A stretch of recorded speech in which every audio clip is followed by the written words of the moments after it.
si Althea Nicole at ang aking kapatid po ay nagtatrabaho pa rito ka nga, Dong. So ito guys, ito po ang aking kapatid. So may surprise po ako sa kanya kasi kanyang birthday. So guys, kami pupunta na ng mall at ihahatid ko din siya sa trabaho niya. So bye-bye, pupunta na kaming mall. Hi guys, so andito na kami. Babiyahe na po kami papuntang mall. So guys, yan, babiyahe na kami. Baka kami masimplang. So guys, ngayon pala ako nag-aaral pagmotor. And guys, matuto ba?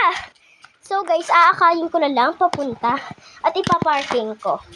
So be, paano nga ako nito pa-stand ng motor natin? Okay.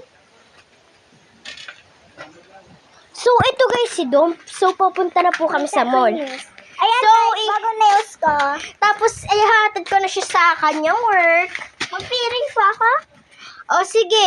At, andito na ang mamo. Baka papunta na dyan. Sige. Bye-bye!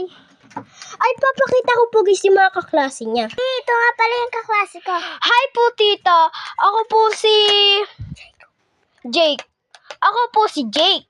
At ito po ang aking katrabaho, tita.